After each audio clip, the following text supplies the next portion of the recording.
Hi ಎಲ್ಲರಿಗೂ. ನಾನು ಇವತ್ತು ಯೂಟ್ಯೂಬಲ್ಲಿ ನನ್ನ ಜರ್ನಿಯನ್ನು ಸ್ಟಾರ್ಟ್ ಮಾಡಿದ್ದೀನಿ. ದೇವರಿಂದನೇ ಸ್ಟಾರ್ಟ್ ಮಾಡೋಣ ಅಂತ. ಇವತ್ತು ಸಂಕ್ರಾಂತಿ ಹಬ್ಬ ಆಗಿದ್ದರಿಂದ ನಮ್ಮಲ್ಲಿ ಪೂಜೆ ಎಲ್ಲ ಮುಗೀತು. ಸೊ ನಾನು ಕೂಡ ಅಡುಗೆ ಮಾಡೋದಕ್ಕೆ ರೆಡಿ ಮಾಡಿಕೊಂಡೆ. ಪನ್ನೀರ್ ಇದ್ದಿದ್ದರಿಂದ ಪನ್ನೀರ್ ಕುರ್ಮಾ ಮಾಡೋಣ ಅಂತ ಹೇಳಿಬಿಟ್ಟು ಒಂದು ಕಡೆ ರೆಡಿ ಮಾಡಿಕೊಂಡೆ. ಇನ್ನೊಂದು ಸೈಡು ಪಾಯಸ ಮಾಡೋಣ ಅಂತ ಹೆಸರುಬೇಳೆ ಹಾಕಿಬಿಟ್ಟು ಪಾಯಸ ಮಾಡೋದಕ್ಕೆ ರೆಡಿ ಮಾಡಿಕೊಂಡೆ. ಬೇಗ ಬೇಗ ಅಡುಗೆ ಕೆಲಸನ ಮುಗಿಸ್ಬಿಟ್ಟು ನಾವು ಇವತ್ತು ಟೆಂಪಲ್ಗೆ ಹೋಗೋಣ ಅಂತ ಯೋಚನೆ ಮಾಡಿದ್ವಿ. ಸೊ ನಾನೇ ಕೂಡ ಮನೆಯಲ್ಲಿ ರೆಡಿ ಮಾಡಿದಂಥ ಪನ್ನೀರು, ಅದರಿಂದನೇ ಇವತ್ತು ಕುರ್ಮಾನ ಮಾಡಿಕೊಂಡೆ. ವಟಾಣಿ ಇತ್ತ, ಅದು ಕೂಡ ಬೇಯಿಸಿಟ್ಕೊಂಡಿದ್ದೆ. ಅದನ್ನು ಹಾಕಿ ಕುರ್ಮಾ ಮಾಡಿದ್ರೆ ಚೆನ್ನಾಗಿರುತ್ತೆ ಅಂತ ಅಂದ್ಕೊಂಡು ಇವತ್ತು ಅದನ್ನು ರೆಡಿ ಮಾಡಿಕೊಂಡೆ. ಹಾಗೆ ರೆಡಿಯಾಗಿ ನಾವು ಸಿರ್ಸಿಗೆ ಹೊರಟಿರ್ತೀವಿ. ನಾನು ಮತ್ತು ನಮ್ಮ ಅಣ್ಣ ಮತ್ತು ನಮ್ಮ ಮನೆಯವರು ಮತ್ತು ನನ್ನ ಮಗಳು 3-4 ಜನ ಹೊರಟ್ವಿ. ಸಿರ್ಸಿಗೆ ಹೋಗುವಾಗ ಸಿಕ್ಕಾಪಟ್ಟೆ ಬಿಸಿಲಿತ್ತು, ಯಾಕಂದರೆ ಹೊರಡೋದು ಲೇಟ್ ಆಗಿಬಿಟ್ಟಿತ್ತು. ಮತ್ತು ಇವತ್ತು ಸಿಕ್ಕಾಪಟ್ಟೆ ಗಾಡಿಗಳು ಓಡಾಡ್ತಿತ್ತು, ಯಾಕಂದರೆ ಸಹಸ್ರಲಿಂಗಕ್ಕೆ ಹೋಗೋಕ್ಕೆ ತುಂಬ ಜನ ಹೋಗ್ತಾಯಿದ್ರು. ಸೊ ಹಾಗಾಗಿ ನಾನು ಕೂಡ ಸಿಂಪಲ್ಲಾಗಿ ರೆಡಿಯಾಗಿದ್ದೆ, ಡ್ರೆಸ್ ಹಾಕ್ಕೊಂಡು. ನೋಡಿ, ನಾನು ಈ ಥರ ಔಟ್ಫಿಟನ್ನು ಹಾಕ್ಕೊಂಡಿದ್ದೀನಿ. ನಮ್ಮ ಮನೆಯವರು ಏನು ಮಾಡ್ತಿದ್ದೀಯ ಗಾಡಿ ಮೇಲೆ ವೀಡಿಯೋ ಮಾಡಬೇಡ ಅಂತ ಹೇಳ್ತಾಯಿದ್ರು. ಸೊ ನಂಗೆ ನಗು ಬರ್ತಾಯಿತ್ತು. ಹಾಗೆಯೇ ಹೊರಟ್ವಿ, ಸಿರ್ಸಿಗೆ ಬಂದುಬಿಟ್ವಿ. ಸಿಕ್ಕಾಪಟ್ಟೆ ರಶ್ ಇತ್ತು, ಅಂದರೆ ಏನೋ ಫಂಕ್ಷನ್ ಇತ್ತು ಅನಿಸುತ್ತೆ. ಜನ ಎಲ್ಲ ಸಿಕ್ಕಾಪಟ್ಟೆ ಇದ್ದರು, ಗಾಡಿ ಗಿಡಿ ಎಲ್ಲ ತುಂಬ ಇತ್ತು. ಸೊ ನಾವು ಕೂಡ ನಿಧಾನವಾಗಿ ಹೊರಟ್ವಿ. ಬಿಸಿಲಲ್ಲಿ ತಲೆ ಒಡ್ಲಿಕ್ಕೆ ಆಗ್ತಾಯಿರಲಿಲ್ಲ, ಅಷ್ಟೊಂದು ಬಿಸಿಲಿತ್ತು. ಸೊ ನಾವು ಆರಾಮಾಗಿ ಹೊರಟ್ವಿ. ನಾನು ವೀಡಿಯೋ ಮಾಡ್ತಿರೋದ್ರಿಂದ ಎಲ್ಲರೂ ನನ್ನೇ ನೋಡ್ತಾಯಿದ್ರು, ಇವಳೇನು ವೀಡಿಯೋ ಮಾಡ್ತಿದ್ದಾಳ ಅಂತ ಅಂದ್ಕೊಂಡು. ಸೊ ಹಾಗಾಗಿ ನಾವು ಸ್ಕೂಟಿ, ನಮ್ಮ ಮನೆಯವ್ರದ್ದು ಓಲಾ ಸ್ಕೂಟರ್, ಅದನ್ನು ತೊಗೊಂಡು ದೇವಸ್ಥಾನಕ್ಕೆ ಬಂದ್ವಿ. ಟೈಮ್ ಆಗಿದ್ದರಿಂದ ದೇವಸ್ಥಾನ ಕ್ಲೋಸ್ ಆಗಿಬಿಟ್ಟಿತ್ತು. ನಂಗೆ ಫುಲ್ಲು ಬೇಜಾರಾಗ್ಬಿಡ್ತು. ಯಾಕಂತ ಹೇಳಿದ್ರೆ ದೇವಸ್ಥಾನಕ್ಕೆ ಬಂದು ದೇವಸ್ಥಾನ ಓಪನ್ ಇಲ್ಲ ಅಂದರೆ ಒಂಥರ ಬೇಜಾರಾಗುತ್ತೆ. ಸೊ ನನ್ನ ಮಗಳು ಚೀಲ ಹಿಡ್ಕೊಂಡು ಮುಂದೆ ಹೋಗ್ತಾಯಿದ್ಲು. ನೋಡಿ, ಹಣಕಾಯಿ ದೇವ್ರ ಸಾಮಾನು ಹಿಡ್ಕೊಂಡು ನಮ್ಮ ಮನೆಯವರು ಮತ್ತು ನನ್ನ ಮಗಳು ಹೊರಟ್ವಿ. ನಾನು ಅಣ್ಣ ಹಿಂದೆಗಡೆ ಇದ್ವಿ. ಇದು ನಮ್ಮ ದೇವಸ್ಥಾನ, ಸುಬ್ರಹ್ಮಣ್ಯ ದೇವಸ್ಥಾನ. ನನ್ನ ಸ್ವಲ್ಪ ಒಂದು ಹರಕೆ ಪೂಜೆ ಇತ್ತು, ಸೊ ಅದನ್ನು ಮಾಡಿಕೊ ಅಂತ ಹೇಳಿಬಿಟ್ಟು ಬಂದ್ವಿ. ಈ ಥರ ಇದೆ, ಇಲ್ಲಿ ಕೆರೆ ಮುಂದ್ಗಡೆ ಇದೆ. ನನ್ನ ಮಗಳು ಚಪ್ಪಲಿ ಬಿಚ್ಚಿಡಬೇಕು ಅಂತ ಮತ್ತೆ ವಾಪಸ್ ಬಂದಳು. ನೋಡಿ, ಈ ಥರ ಇದೆ ದೇವಸ್ಥಾನ, ಬಟ್ ಕ್ಲೋಸ್ ಆಗಿಬಿಟ್ಟಿತ್ತು ಟೈಮ್ ಆಗಿದ್ದರಿಂದ. ಬಾವಿಲಿ ಒಂದು ನಾಗರಹೆಡೆ ಎಲ್ಲ ಹಾಕ್ತಾರೆ, ಏನಾದರೂ ಹರಕೆ ಇಟ್ಕೊಂಡೆ. ಸೊ ನಂದು ಕೂಡ ಅದೊಂದು ಹರಕೆ ಇದ್ದಿತ್ತು. ನೋಡಿ, ಕೆರೆ ಎಷ್ಟು ಚೆನ್ನಾಗಿದೆ, ಆ ಕೆರೆಗೆ ಹಾಕ್ತಾರೆ. ಟೆಂಪಲ್ ಪೂರ್ತಿಯಾಗಿ ಈ ರೀತಿ ಇದೆ, ಚೆನ್ನಾಗಿದೆ ಟೆಂಪಲ್ಲು. ನನಗೆ ಒಂಥರ ಇಷ್ಟ ಆಯ್ತು ಈ ಟೆಂಪಲ್ಲು, ಚೆನ್ನಾಗಿದೆ. ಈ ಕಡೆ ಒಂದು ಸ್ವಲ್ಪ ಹೊತ್ತು ಕೂತ್ಕೊಳ್ಳೋಣ ಅಂತ ಕೂತ್ಕೊಂಡ್ವಿ. ದೇವ್ರನ್ನಂತೂ ನೋಡೋಕ್ಕಾಗಿಲ್ಲ ಅಂತ ಹೇಳ್ಬಿಟ್ಟು ಕೂತ್ಕೊಂಡ್ವಿ. ಅವಳು ಮಂಗನ ಥರ ಕಾಯಿ ತಿಂತಾಯಿದ್ಲು. ನೋಡಿ, ನಾನು ವೀಡಿಯೋ ಮಾಡ್ತೀನಿ ಅಂತ ನಾನು ಬರ್ತೀನಮ್ಮ ಅಂದ್ಲು.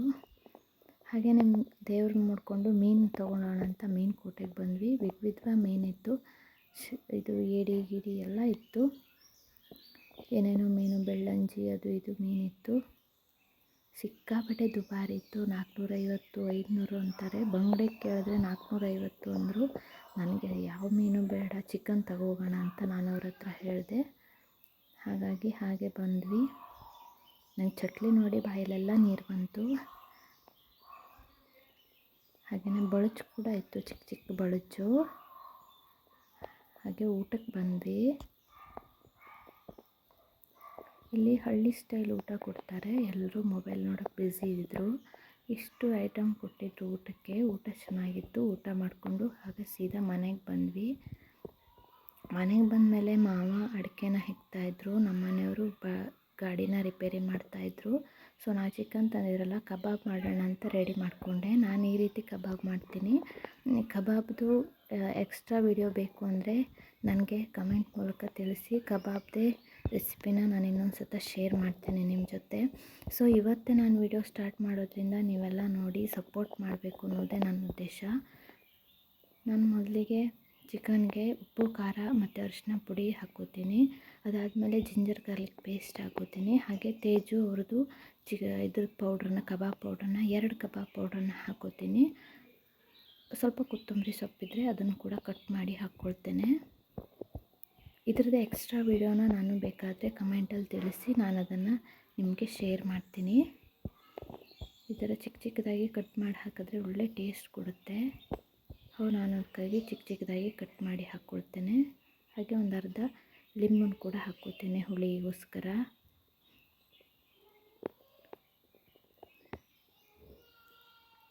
ಅದಾದಮೇಲೆ ಜಿಂಜರ್ ಗಾರ್ಲಿಕ್ ಪೇಸ್ಟು ಮತ್ತು ಕಬಾಬ್ ಪೌಡ್ರು, 2 ಕಬಾಬ್ ಪೌಡ್ರನ್ನ ನಾನು ಹಾಕ್ತೀನಿ, ಯಾಕಂದರೆ ಚೆನ್ನಾಗಿ ಬರುತ್ತೆ ಟೇಸ್ಟು. ಸೊ ಹಾಗಾಗಿ ಹಾಗೆ ಶುಂಠಿ ಬೆಳ್ಳುಳ್ಳಿ ಪೇಸ್ಟು ಮತ್ತು ಕಬಾಬ್ ಪೌಡ್ರನ್ನು ಕೂಡ ಹಾಕಿ ಎಲ್ಲದನ್ನು ಹಾಕಿ ಮಿಕ್ಸ್ ಮಾಡಿದ್ರೆ ಕಬಾಬ್ ರೆಡಿ ಆಗುತ್ತೆ. ಇವತ್ತು ಕಬಾಬ್ ಮಾಡಿ ನಾವು ಹೊಟ್ಟೆ ತುಂಬ ಊಟ ಮಾಡಿ ಸಂಕ್ರಾಂತಿ ಹಬ್ಬದ ದಿನವನ್ನು ಈ ಥರ ಮುಗಿಸ್ಕೊಂಡ್ವಿ. ಡೈಲಿ ವ್ಲಾಗ್ಸನ್ನು ಹಾಕ್ತಾಯಿರ್ತೀನಿ, ಪ್ಲೀಸ್ ಸಪೋರ್ಟ್ ಮಾಡಿ ಅಂತ ಹೇಳ್ತಾ ನಿಮ್ಮ ಹತ್ರ ನಾನು ಕೇಳೋದಿಷ್ಟೇ, ವಿಡಿಯೋನ ನೋಡಿ ಲೈಕ್ ಮಾಡಿ, ಕಮೆಂಟ್ ಮಾಡಿ, ಮತ್ತು ನಿಮಗೆ ಯಾವ ರೀತಿ ಅಡುಗೆ ಎಲ್ಲ ಬೇಕು ಅಂತ ಹೇಳಿದ್ರೆ ನಾನು ಆ ವಿಡಿಯೋನ ಮಾಡ್ತೀನಿ. ಹಾಗೆ ಒಂದು ಮೊಟ್ಟೆನೂ ಕೂಡ ನಾನು ಕಬಾಬಿಗೆ ಹಾಕ್ತೀನಿ. ಮೊಟ್ಟೆ ಹಾಕ್ದೇನೂ ಕಬಾಬ್ ಮಾಡ್ತಾರೆ. ಅದು ಯಾವ ರೀತಿ ಮಾಡ್ತಾರೆ ಅನ್ನೋದನ್ನು ನೀವು ನನ್ನ ಹತ್ರ ಕೇಳಿದ್ರಿ, ಕಮೆಂಟ್ ಮೂಲಕ ಹೇಳಿದರೆ ನಾನು ಆ ವಿಡಿಯೋನ ಕೂಡ ಅಪ್ಲೋಡ್ ಮಾಡ್ತೀನಿ. ನೋಡಿ ಯಾವ ರೀತಿ ಆಗುತ್ತೆ, ಕಲರ್ ಯಾವ ರೀತಿ ಬರುತ್ತೆ ಅಂತ, ಎಷ್ಟು ಚೆನ್ನಾಗಿ ಬರುತ್ತೆ ನೋಡಿ. ಈ ರೀತಿ ಚೆನ್ನಾಗಿ ಬರುತ್ತೆ. ಈ ಥರ ಮಿಕ್ಸ್ ಮಾಡಿ 1 ಅವರ್ ಹಾಗೆ ಮುಚ್ಚಿಟ್ರೆ ರುಚಿಯಾದ ಶುಚಿಯಾದ ಕಬಾಬ್ ರೆಡಿ ಆಗುತ್ತೆ.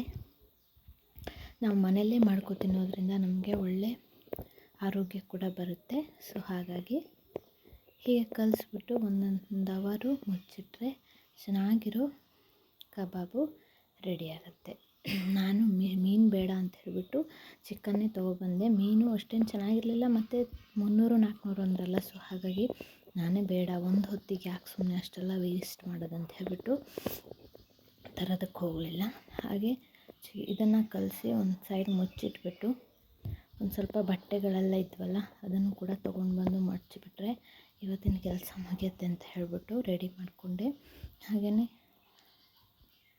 ಸ್ವಲ್ಪ ಬಟ್ಟೆ ಇತ್ತಲ್ಲ ಅದನ್ನು ಕೂಡ ಮಡಚಿಟ್ಕೊಂಡೆ. ಫ್ರೆಂಡ್ಸ್, ಇವತ್ತಿನ ವಿಡಿಯೋ ನಿಮಗೆ ಇಷ್ಟ ಆಗಿದರೆ ಪ್ಲೀಸ್ ಲೈಕ್ ಮಾಡಿ, ಶೇರ್ ಮಾಡಿ, ಕಮೆಂಟ್ ಮಾಡಿ. ಇನ್ನೂ ಕೆಲವು ವೀಡಿಯೋಸ್ಗಳನ್ನ ನಾನು ಅಪ್ಲೋಡ್ ಮಾಡ್ತಾ ಇರ್ತೀನಿ. ಪ್ಲೀಸ್ ಸಪೋರ್ಟ್ ಮಾಡಿ. Thank you all, love you ಅಂತ ಹೇಳ್ತಾ ಟಾಟಾ, bye bye, see you. Keep watching my YouTube channel. Bye, love you all.